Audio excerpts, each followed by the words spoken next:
one single incident that did change your mind about taking that risk and speaking out? It's not one single incident. No, it's 2 years that I served in the West Bank, what I experienced and things that I've done. From bursting into houses in the middle of the night and seeing the families and how they react, till manning checkpoints, arrest operations, and other things that I've done. It's a whole package.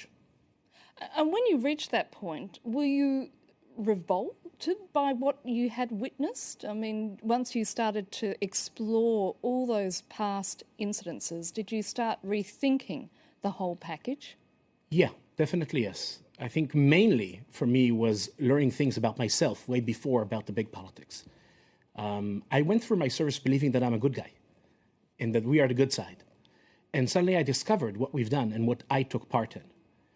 And that's why I felt that I need to do something. And how would you... הבנתי שכאילו, בשביל להיות שם, אז צריך לשבור להם את הרוח, לשבור אותם. לשבור אותם זה אומר שיחכו, ושיהיה להם בד על העיניים, שתייחסו להם לא יפה, ושיכתבו מוות לערבים על השכפ"ל. And in breaking the silence, we are over 950 combat soldiers who say, occupation, no. Yeah, that is wrong. This is not the path to go. Is it possible for an Israeli soldier to serve in the territories with a clear conscience? I don't believe that a soldier who served in the occupied territories has clean hands. It's not that I think that we are all, it's not that every soldier murders innocent Palestinians. Far away from that. But no Israeli soldier who served in the occupied territories, his hands were clean after that. Because at the heart of what you do, there is no way of seeing Palestinians as equal human beings to you. I'll just give you one example, which is, nothing extreme, nothing exceptional, something very routine and banal. I served for 14 months in Hebron.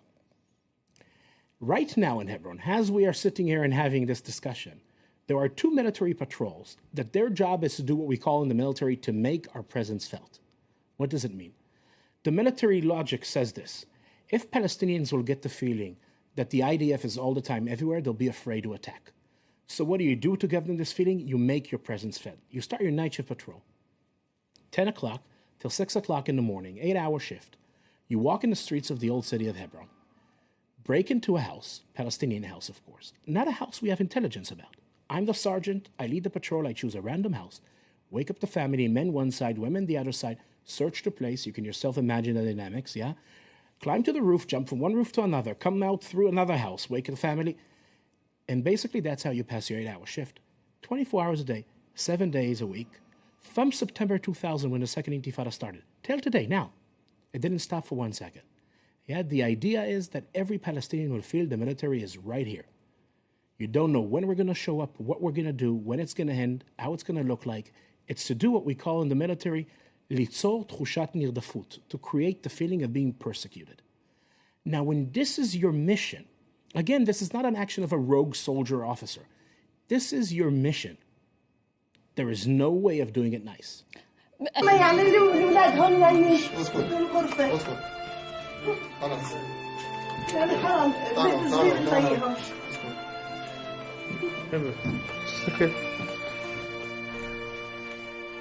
كله ילדים קטן, كله.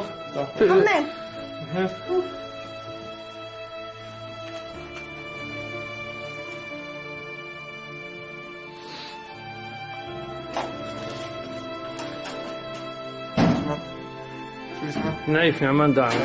نايف نعمان دعم. دلال.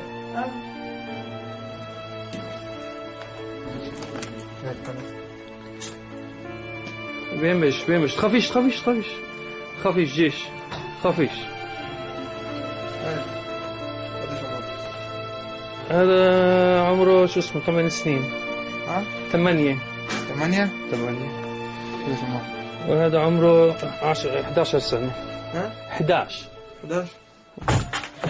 I realized that my job is actually to maintain an apartheid system.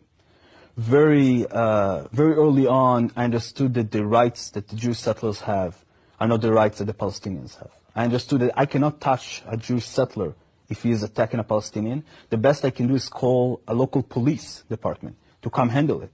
like I would do at home in Jerusalem. So these Jewish settlers that live in Hebron are living under the same rights that I live in Jerusalem, but a Palestinian next to them, next house over, next building over, sometimes next apartment over, lives under my rule, my military rule.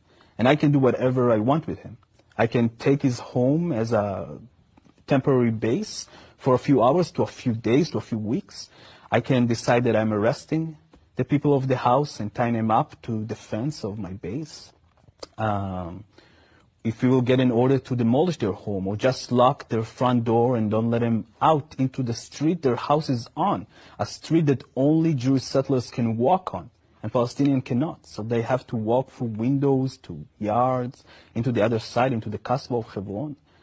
I think realizing all of that in a very, very early stage in my service helped me understood that someone was lying to me along the way. I didn't feel like I'm protecting anyone. I didn't feel like I'm helping anyone feeling more safe. I felt like I'm terrorizing people. I feel like for the first time in my life, the boundaries between good and bad that I learned as a kid, and obviously I learned that I'm on the good side, was broken. I felt like I am the terrorist. And my job was literally to scare people so they cannot think about acting against the Israeli settlers or the Israeli military. That was actually our defined mission, to make sure that to instill fear in the hearts of Palestinians in Hebron. And that's exactly what we did. From personal experience? Sure, definitely.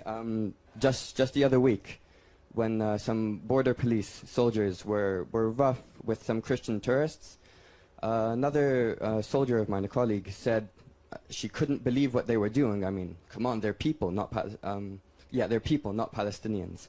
And that, I think, resonates throughout much of the soldiers in the occupied territories.